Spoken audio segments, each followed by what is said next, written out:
আসসালামু আলাইকুম ওয়া রাহমাতুল্লাহি ওয়া বারাকাতুহু। সুপ্রিয় দর্শক, আশা করি আপনারা সকলেই ভালো আছেন। আজকে আমরা জানব ওয়াইস করনী এর একটি ঘটনা। হযরত ওয়াইস করনী রাহিমাহুল্লাহর বয়স যখন ৯ বছর হলো, তখন তার বাবা পরলোক গমন করলেন। তার বিধবা মাকে দেখাশোনার জন্য বাধ্য হয়ে তিনি বাবার কাপড়ের দোকানে ব্যবসার হাল ধরেন। ব্যবসা করে যা উপার্জন করতেন তা দিয়ে মা ছেলের একরকম জীবন কেটে যাচ্ছিল। কিন্তু আল্লাহর ইচ্ছা বোঝা কঠিন। একদিন ভোরবেলা তিনি দোকানে গিয়ে দেখেন দোকানের সমস্ত জিনিসপত্র কারা যেন চুরি করে নিয়ে গেছে। খবর শুনে তার মাও দোকানে আসলেন।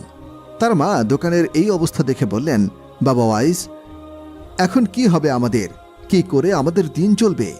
তখন বালক ওয়াইস করণী তার মাকে সান্ত্বনা দিয়ে বললেন, আল্লাহ তাআলা যা করেন তা ভালোর জন্যই করেন।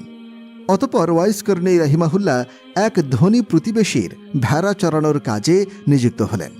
প্রতিদিন তিনি ভেড়ার পাল নিয়ে মাঠে যেতেন, সারাদিন ভেড়াগুলো চরাতেন আর ক্লান্ত হলে গাছের ছায়ায় বিশ্রাম নিতেন। একদিন বালক ওয়াইস করনী রাহিমাহুল্লাহ ভেড়াগুলো মাঠে ছেড়ে দিয়ে পাশে একটা জঙ্গলে প্রবেশ করলেন। গভীর জঙ্গলের মধ্য দিয়ে তিনি যাচ্ছিলেন। যেতে যেতে তিনি দেখলেন একজন দরবেশ সেখানে বসে ধ্যানমগ্ন আছেন। তিনি দরবেশের কাছে গিয়ে দাঁড়ালেন। হঠাৎ দরবেশের ধ্যান ভেঙে গেল। তখন দরবেশ বালক ওয়াইস করনী রাহিমাহুল্লাহকে জিজ্ঞাসা করলেন, বাবা, তুমি কে? আমার কাছে কি চাও? তখন হযরত ওয়াইস করনী রাহিমাহুল্লাহ নিজের পরিচয় এবং নিজের অবস্থার কথা দরবেশকে বর্ণনা করলেন। তার অবস্থা শুনে দরবেশের খুব দয়া হল। তাই তাকে নিজের কাছে বসিয়ে অনেক সময় ধরে আলোচনা করলেন আর বললেন, তুমি সময় পেলে আমার কাছে এসো, আর সাবধান, কাউকে সঙ্গে নিয়ে আসবে না, আর আমার কথা কাউকে বলবে না। তারপর থেকে বালক ওয়াইস করনী রাহিমাহুল্লাহ ভেড়াগুলো মাঠে ছেড়ে প্রতিদিন সেই দরবেশের কাছে যেতেন। দরবেশ যা উপদেশ দিতেন তিনি তা মনোযোগ দিয়ে শুনতেন। তিনি যতক্ষণ সেখানে থাকতেন দুনিয়ার কোনো কথা তার মনে থাকত না। দরবেশ যখন বলতেন, যাও বাবা, তুমি তোমার মালিকের ভেড়াগুলো দেখাশোনা করো, তখন তার ভেড়ার কথা মনে পড়ত এবং সেখান থেকে তিনি চলে আসতেন। একদিন তিনি ভেড়ার পাল নিয়ে বাড়িতে ফিরছিলেন। তখন ভেড়ার মালিক দেখতে পেল অনেকগুলো ভেড়া হারিয়ে গেছে। মালিক তাকে জিজ্ঞাসা করলেন, হে ওয়াইস করনী, আমার ভেড়াগুলো কমলো কেন? তুমি রাখালের দায়িত্বে থাকা অবস্থায় আমার ভেড়াগুলো হারিয়ে গেল। তখন ওয়াইস করনী মালিককে তার জবাব দিতে পারলেন না। এই ফলে মালিক রেগে গিয়ে তার কাছ থেকে তাকে বাদ দিলেন। অতঃপর তিনি কাজ হারিয়ে আবারও সেই দরবেশের কাছে চলে গেলেন। সারাদিন দরবেশের কাছে কথাগুলো শুনতেন এবং সন্ধ্যার প্রায় কাছাকাছি সময়ে জঙ্গল থেকে কিছু ফল নিয়ে বাড়িতে মায়ের কাছে আসতেন। অতঃপর ওয়াইস করনী রাহিমাহুল্লাহ বাড়িটি বিক্রি করে দিলেন এবং মাকে নিয়ে গভীর জঙ্গলে চলে গেলেন। সেখানে একটি ছোট ঘর বানিয়ে মা ছেলে সেখানে নির্জনে বসবাস করতে লাগলেন। বাড়ি বিক্রি করা টাকা দিয়ে তিনি একটি দুধের উট কিনলেন। ফলে দুধ আর জঙ্গলের ফলমূল খেয়ে তাদের দুজনের জীবন কোনো রকমে কেটে যেতে লাগল। তারপর থেকে তিনি কখনোই আর লোকালয়ে বের হতেন না। সেখানে তিনি ইবাদত বন্দেগীতে মগ্ন থাকতেন আর অন্ধ মায়ের খিদমত করতেন। তিনি যদিও রাসূল সাল্লাল্লাহু আলাইহি ওয়াসাল্লামের যুগে মুসলিম হয়েছিলেন, কিন্তু তিনি অন্ধ মাকে রেখে কখনো রাসূল সাল্লাল্লাহু আলাইহি ওয়াসাল্লামের সাথে দেখা করতে পারেননি। এদিকে একদিন সাহাবীদের সাথে কথা বলার সময় নবী করিম সাল্লাল্লাহু আলাইহি ওয়াসাল্লাম বললেন, আমার উম্মতদের মধ্যে এমন একজন লোক আছে যার আমার প্রতি অনেক ভালোবাসা আছে। রাসূল সাল্লাল্লাহু আলাইহি ওয়াসাল্লাম সাহাবীদেরকে বললেন, তোমরা যদি তাকে পাও তাহলে তার কাছ থেকে দোয়া করে নিও। সাহাবীরা রাসূল সাল্লাল্লাহু আলাইহি ওয়াসাল্লামকে জিজ্ঞাসা করলেন, হে আল্লাহর রাসূল সাল্লাল্লাহু আলাইহি ওয়াসাল্লাম, কে সেই ব্যক্তি? উত্তরে রাসূল সাল্লাল্লাহু আলাইহি ওয়াসাল্লাম বললেন, তার নাম হচ্ছে ওয়াইস করনী রাহিমাহুল্লাহ। তখন সাহাবীরা বললেন, হে আল্লাহর রাসূল, আমরা তো কখনো এই নামের কাউকে আপনার কাছে আসতে দেখিনি, আপনি কি তাকে চেনেন? তখন নবী করিম সাল্লাল্লাহু আলাইহি ওয়াসাল্লাম বললেন, আমি তাকে অবশ্যই চিনি, কিন্তু আজ পর্যন্ত তার সাথে আমার সরাসরি সাক্ষাৎ হয়নি। এসব শুনে সাহাবীরা আশ্চর্য হয়ে গেলেন। এরপর সাহাবীরা তার পরিচয় জানার জন্য এবং তাকে খুঁজে পাওয়ার জন্য অস্থির হয়ে গেলেন। কিন্তু নবী করিম সাল্লাল্লাহু আলাইহি ওয়াসাল্লাম যতদিন জীবিত ছিলেন ততদিন তার পরিচয় কেউ জানতে পারেনি। তারা কেউই তার সাথে দেখা করতে পারেনি। রাসূল সাল্লাল্লাহু আলাইহি ওয়াসাল্লামের মৃত্যুর পর হযরত ওমর রাদিয়াল্লাহু আনহুর খেলাফতের সময় হযরত ওমর রাদিয়াল্লাহু আনহু এবং হযরত আলী রাদিয়াল্লাহু আনহু একদিন কুফা নগরীতে এলেন। এরপর ওমর কুফার একটি মসজিদে উপস্থিত হয়ে মুসল্লিদের উদ্দেশ্যে বললেন, হে কুফা নগরের অধিবাসীরা, আপনারা কি কাউকে চেনেন যার নাম ওয়াইজ করণী? মুসল্লিদের মধ্যে কয়েকজন উত্তর দিলেন, না হুজুর, আমরা ওয়াইজ করণী নামের কাউকে চিনি না। হযরত ওমর রাদিয়াল্লাহু আনহু আবার বললেন, আপনাদের মধ্যে যদি কেউ করণ সম্প্রদায়ের লোক থেকে থাকে তাহলে উঠে দাঁড়ান। এক ব্যক্তি উঠে দাঁড়ালো। তিনি তাকে জিজ্ঞাসা করলেন, তুমি কি ওয়াইজ করণী নামের লোককে চেনো? লোকটি তখন বলল, হুজুর, আমি ওয়াইজ করণী নামে যাকে চিনি সে তো একজন পাগল। সে জঙ্গলে থাকে, জঙ্গলের মধ্যে উট চড়িয়ে বেড়ায়। অত্যন্ত আজব মানুষ তিনি। লোকেরা যখন হাসে তখন তিনি কাঁদেন, আর লোকেরা যখন কাঁদে তখন তিনি হাসেন। এই কথা শুনে হযরত ওমর রাদিয়াল্লাহু আনহু এবং হযরত আলী রাদিয়াল্লাহু আনহু লোকটিকে সঙ্গে নিয়ে তার খোঁজে বের হলেন। অনেক খোঁজাখুঁজির পরে তারা দেখলেন একজন লোক একটি গাছের নিচে দাঁড়িয়ে নামাজ পড়ছেন। পাগলের মতো তার চেহারা। তখন ওমর রাদিয়াল্লাহু আনহু এবং হযরত আলী রাদিয়াল্লাহু আনহু সেই গাছের কাছে গিয়ে চুপচাপ দাঁড়িয়ে রইলেন। অতঃপর হযরত ওয়াইস করণী রাহিমাহুল্লাহ নামাজ শেষ করে তাদের দিকে ফিরে তাকালেন। তখন হযরত ওমর রাদিয়াল্লাহু আনহু প্রথমে তাকে সালাম দিলেন, তিনিও তাদের সালামের জবাব দিলেন। তারপর হযরত ওমর রাদিয়াল্লাহু আনহু তাকে জিজ্ঞাসা করলেন, আপনি দয়া করে আপনার পরিচয় দিন। তখন ওয়াইস করণী বললেন, আমি আব্দুল্লাহ। তখন হযরত ওমর রাদিয়াল্লাহু আনহু বললেন, আমরা সবাই তো আব্দুল্লাহ অর্থাৎ আল্লাহর বান্দা। আমি আপনার বাবা মায়ের দেওয়া নামটি জানতে চাই। তখন তিনি বললেন, আমার বাবা মা আমার নাম রেখেছিলেন ওয়াইস, কিন্তু লোকেরা আমাকে ওয়াইজ করণী বলে ডাকে।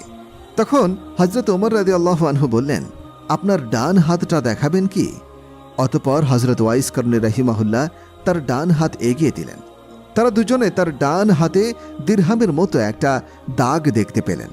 তখন তারা দুজনেই ওয়াইস করণী রাহিমাহুল্লাহর ডান হাত ধরে চুমু খেলেন। তারপর তারা তাদের দুজনের পরিচয় দিয়ে বললেন, প্রিয় নবী হযরত মুহাম্মদ সাল্লাল্লাহু আলাইহি ওয়াসাল্লাম তার ইন্তেকালের আগে আপনার কথা আমাদেরকে বলে গিয়েছেন। আমরা আপনার চেহারা, আকৃতি ও ডান হাতের চিহ্ন দেখে বুঝলাম নবী করিম সাল্লাল্লাহু আলাইহি ওয়াসাল্লাম তার ইন্তেকালের আগে যে বুজুর্গের কথা বলে গেছেন, আপনি সেই ব্যক্তি, আপনি সেই ওয়াইজ করণী। নবী করিম সাল্লাল্লাহু আলাইহি ওয়াসাল্লাম স্বয়ং আপনাকে সালাম জানিয়েছেন এবং তার দেহের পবিত্র জুব্বা আপনাকে দেওয়ার জন্য আদেশ করেছেন, আর বলে দিয়েছেন আপনি যেন তার উম্মতের জন্য দোয়া করেন। তখন ওয়াইস করণী রাহিমাহুল্লাহ বললেন, দোয়া করার জন্য আপনারাই তো সবচেয়ে উপযুক্ত ব্যক্তি, কারণ আপনারা হযরত রাসূলুল্লাহ সাল্লাল্লাহু আলাইহি ওয়াসাল্লামের প্রিয় পাত্র। তখন হযরত ওমর রাদিয়াল্লাহু আনহু বললেন, আমরা হযরত নবী করিম সাল্লাল্লাহু আলাইহি ওয়াসাল্লামের উম্মতের জন্য দোয়া করে থাকি, তবু আপনি রাসূল সাল্লাল্লাহু আলাইহি ওয়াসাল্লামের উম্মতের জন্য দোয়া করুন, কারণ রাসূলুল্লাহ সাল্লাল্লাহু আলাইহি ওয়াসাল্লাম এটি ওসিয়ত করে গিয়েছেন। তখন ওয়াইস করণী রাহিমাহুল্লাহ বলেন, হে ওমর, আপনি হয়তো ভুল করছেন। রাসূলুল্লাহ সাল্লাল্লাহু আলাইহি ওয়াসাল্লাম হয়তো অন্য কারো কথা বলেছেন, কারণ রাসূল সাল্লাল্লাহু আলাইহি ওয়াসাল্লামের সাথে আমার কখনো সাক্ষাৎই হয়নি, এবং তার অর্থাৎ রাসূল সাল্লাল্লাহু আলাইহি ওয়াসাল্লামের পবিত্র দেহের জুব্বা মোবারক বহন করার আমার কোনো যোগ্যতাই নেই। তখন হযরত ওমর রাদিয়াল্লাহু আনহু বললেন, না, আমি কোনো ভুল করিনি। রাসূল সাল্লাল্লাহু আলাইহি ওয়াসাল্লাম যে নিদর্শনের কথা বলেছেন তার প্রত্যেকটি আপনার মধ্যে আমি দেখতে পেয়েছি। সুতরাং আমার মধ্যে এই কথা বলতে বিন্দুমাত্র সন্দেহ নেই যে আপনাকে রাসূল সাল্লাল্লাহু আলাইহি ওয়াসাল্লাম তার পবিত্র দেহের জুব্বা মোবারক দান করেছেন। তখন ওয়াইস করণী রাহিমাহুল্লাহ বললেন, বেশ, তাহলে আপনি আমাকে রাসূল সাল্লাল্লাহু আলাইহি ওয়াসাল্লামের জুব্বা মোবারক দিন, আমি সেটি পরে তার উম্মতের জন্য দোয়া করব। তখন হযরত ওমর রাদিয়াল্লাহু আনহু তার হাতে রাসূল সাল্লাল্লাহু আলাইহি ওয়াসাল্লামের পবিত্র জুব্বা মোবারক তুলে দিলেন। তিনি পবিত্র জুব্বা মোবারক নিয়ে সামান্য একটু দূরে গেলেন। তারপর সেজদায় গিয়ে কান্না করে আল্লাহর দরবারে দোয়া করতে লাগলেন, হে করুণাময় আল্লাহ, আপনার রাসূল, আপনার বন্ধু তার জুব্বা আমাকে দান করে গিয়েছেন। যতক্ষণ পর্যন্ত আপনি তাহার সমস্ত উম্মতকে মাফ না করবেন ততক্ষণ পর্যন্ত আমি উহা পরিধান করব না, কারণ তিনি তার উম্মতকে আমার জিম্মায় রেখে দুনিয়া থেকে বিদায় নিয়েছেন। রাসূল সাল্লাল্লাহু আলাইহি ওয়াসাল্লাম, ওমর রাদিয়াল্লাহু আনহু এবং হযরত আলী রাদিয়াল্লাহু আনহু সবাই তাদের কাজ শেষ করেছেন। এখন শুধু আমার কাজটা বাকি রয়েছে। হে আল্লাহ, আমার আরজি কবুল করুন। তখন অদৃশ্য থেকে আওয়াজ আসলো, হে ওয়াইস করণী, তুমি সেজদা থেকে মাথা উঠাও, তোমার প্রার্থনা কবুল করা হয়েছে। কিছু সংখ্যক উম্মতকে মাফ করে দেওয়া হলো। তখন হযরত ওয়াইস করণী রাহিমাহুল্লাহ বললেন, না, যে পর্যন্ত আপনি সমুদয় উম্মতকে ক্ষমা না করবেন সে পর্যন্ত আপনার হাবিবের এই জুব্বা আমি পরিধান করব না। অতঃপর পুনরায় আওয়াজ আসলো, হে ওয়াইজ করনি, কয়েক সহস্র লোককে আপনার উসিলায় মাফ করা হবে। হজরত ওয়াইজ করনি রাহিমাহুল্লাহ যখন কথা বলছিলেন তখন হজরত ওমর রাদিয়াল্লাহু আনহু এবং আলী রাদিয়াল্লাহু আনহু আবার উপস্থিত হলেন। তাদের দুজনের উপস্থিতিতে ওয়াইজ করনি রাহিমাহুল্লাহের ধ্যান ভেঙে গেল। তিনি একটু রেগে গিয়ে বললেন, কেন আপনারা এ সময় এসেছেন? আপনারা যদি আরও কিছুক্ষণ পরে আসতেন তাহলে আমি হুজুর সাল্লাল্লাহু আলাইহি ওয়াসাল্লামের সমস্ত উম্মতের গুনাহ মাফ না হওয়া পর্যন্ত সিজদা থেকে মাথা উঠাতাম না। তারপর হজরত ওয়াইজ করনি রাহিমাহুল্লাহ রাসূল সাল্লাল্লাহু আলাইহি ওয়াসাল্লামের জুব্বা মোবারক পরিধান করলেন। তারপর তিনি আবারও আল্লাহর দরবারে হাত তুলে দোয়া করলেন, হে দয়াময় আল্লাহ, তুমি তোমার পেয়ারা হাবিবের জুব্বা মোবারক এর তোফাইলে বনি রাবেয়া ও বনি মোজার সম্প্রদায়ের ছাগলের যত লোম আছে তত সংখ্যক উম্মতের মুহাম্মাদীকে মাফ করে দাও। মোনাজাতের পরে তিনি হজরত ওমর রাদিয়াল্লাহু আনহু এবং হজরত আলী রাদিয়াল্লাহু আনহুর দিকে তাকিয়ে বললেন, মেহেরবানি করে আল্লাহ তাআলা আমার এই দোয়া কবুল করে নিয়েছেন। বনু রাবেয়া এবং বনি মোজার গোত্রের মেষপালকের সমস্ত মেষের পশমের সমান সংখ্যক উম্মতে মুহাম্মাদীকে মাফ করে দিয়েছেন। অতঃপর আলী রাদিয়াল্লাহু আনহু ওয়াইজ করনি রাহিমাহুল্লাহকে বললেন, হুজুর, আপনি হজরত মুহাম্মদ সাল্লাল্লাহু আলাইহি ওয়াসাল্লামের সাথে কোনোদিন দেখা করেননি কেন, অথচ তার প্রতি আপনার এত মহব্বত? ওয়াইজ করনি রাহিমাহুল্লাহ তার প্রশ্নের জবাবে বললেন, আপনারা কি নবী করিম সাল্লাল্লাহু আলাইহি ওয়াসাল্লামকে কখনো দেখেছেন? তখন তিনি বললেন, আমরা তো সব সময় প্রিয় নবী সাল্লাল্লাহু আলাইহি ওয়াসাল্লামের সাথেই ওঠা বসা করতাম, সুতরাং তাকে অবশ্যই দেখেছি। তখন ওয়াইজ করনি রাহিমাহুল্লাহ বললেন, আচ্ছা বলুন তো, তার চোখের ভ্রু জোড়া ছিল নাকি আলাদা ছিল? তখন তারা দুজনেই সঠিক প্রশ্নের উত্তর দিতে পারলেন না। তখন তারা বললেন, আমরা তো কোনোদিন হুজুর পাক সাল্লাল্লাহু আলাইহি ওয়াসাল্লামের চেহারার দিকে তাকিয়ে কথা বলিনি, তাই আমরা এই বিষয়গুলো লক্ষ্য করিনি। অতঃপর হজরত ওমর ফারুক রাদিয়াল্লাহু আনহু ওয়াইজ করনি রাহিমাহুল্লাহকে নিজের জন্য দোয়া করতে বললেন। তখন ওয়াইজ করনি রাহিমাহুল্লাহ বললেন, আমি প্রতি ওয়াক্ত নামাজের পরে এই বলে দোয়া করে থাকি যে, পরম করুণাময় দয়ালু আল্লাহ তাআলা, তুমি সমস্ত মুমিন মুসলমানদের গুনাহ মাফ করে দাও। আপনি যদি খাঁটি ঈমান নিয়ে কবরে যেতে পারেন তাহলে আমার এই দোয়াই যথেষ্ট। তখন হযরত ওমর রাদিয়াল্লাহু আনহু ওয়াইজ করনি রাহিমাহুল্লাহর কাছে আরও কিছু নসিহত শুনতে চাইলেন। তখন ওয়াইজ করনি রাহিমাহুল্লাহ বললেন, আপনি কি সর্বশক্তিমান আল্লাহকে চেনেন? যদি তাকে ছাড়া অন্য কোনো কাউকে না চেনেন তাহলে আল্লাহ তাআলাকে চেনাই আপনার জন্য সবচাইতে ভালো। অতঃপর তিনি হযরত ওমর রাদিয়াল্লাহু আনহুকে জিজ্ঞাসা করলেন, আল্লাহ তাআলা কি আপনার সম্বন্ধে জানেন? তখন হযরত ওমর রাদিয়াল্লাহু আনহু বললেন, তিনি আলিমুল গায়ব, নিশ্চয়ই তিনি আমার সম্পর্কে সব কিছু জানেন। তখন হযরত ওয়াইজ করনি রাহিমাহুল্লাহ বললেন, তিনি ছাড়া আর কেউ যদি আপনাকে না জানে না চেনে তাহলে সেটাই আপনার জন্য ভালো। অতঃপর হযরত ওমর রাদিয়াল্লাহু আনহু হযরত ওয়াইজ করনি রাহিমাহুল্লাহকে নজরানা দিতে চাইলেন। তখন হযরত ওয়াইজ করনি রাহিমাহুল্লাহ তার পকেট থেকে 2টা দিরহাম বের করে বললেন, উট চড়িয়ে এই দিরহাম 2টি পেয়েছি, আপনি কি আমাকে এই নিশ্চয়তা দিতে পারবেন যে এগুলো খরচ না করা পর্যন্ত আমি এই দুনিয়াতে বেঁচে থাকব? যদি পারেন তাহলে আপনি আমাকে নজরানা দিন। আমি নিজে কিন্তু বিশ্বাস করতে পারছি না যে এই দিরহাম 2টি খরচ করতে পারব। হয়তো তার আগেই এই দুনিয়া ছেড়ে আমাকে চলে যেতে হবে। অতঃপর কিছুক্ষণ চুপ থাকার পর হযরত ওয়াইজ করনি রাহিমাহুল্লাহ বললেন, আপনারা দুজন অনেক কষ্ট করে আমার সাথে দেখা করতে এসেছেন। দেখা তো হলো, এখন আপনারা ফিরে যান। কিয়ামত খুবই নিকটবর্তী, সেদিন আপনাদের সাথে আবার আমার দেখা হবে। অতঃপর হযরত ওয়াইজ করনি রাহিমাহুল্লাহ তাদের দিক থেকে মুখ ফিরিয়ে নিলেন এবং আল্লাহ তাআলার ইবাদতে মগ্ন হয়ে গেলেন। হযরত ওমর রাদিয়াল্লাহু আনহু এবং আলী রাদিয়াল্লাহু আনহু তখন বুঝতে পারলেন যে তার সাথে আর কথা বলার সুযোগ হবে না, সুতরাং তারা সেখান থেকে চলে এলেন। অতঃপর দীর্ঘদিন অতিবাহিত হবার পরে হযরত ওয়াইজ করনি রাহিমাহুল্লাহ নবী করিম সাল্লাল্লাহু আলাইহি ওয়াসাল্লামের পবিত্র রওজা মোবারক জিয়ারতের জন্য মদিনায় আসলেন। মদিনায় সাহাবাগণ তখন ওয়াইজ করনি রাহিমাহুল্লাহকে জিজ্ঞাসা করলেন, আপনি প্রিয় নবী মুহাম্মদ সাল্লাল্লাহু আলাইহি ওয়াসাল্লামের পবিত্র রওজা মোবারক জিয়ারত করার জন্য এসেছেন, কিন্তু তিনি বেঁচে থাকতে তো একবারও এলেন না। তাদের জবাবে হযরত ওয়াইজ করনি রাহিমাহুল্লাহ বললেন, আমার বৃদ্ধা অচল অন্ধ মাকে ছেড়ে ইচ্ছা থাকা সত্ত্বেও আমি আসতে পারিনি। তখন সাহাবীরা বলল, আমাদের সবারই তো পিতামাতা ছিল, কিন্তু আমরা তো আমাদের পিতামাতার চেয়ে নবী করিম সাল্লাল্লাহু আলাইহি ওয়াসাল্লামকে মন প্রাণ দিয়ে বেশি ভালোবাসতাম।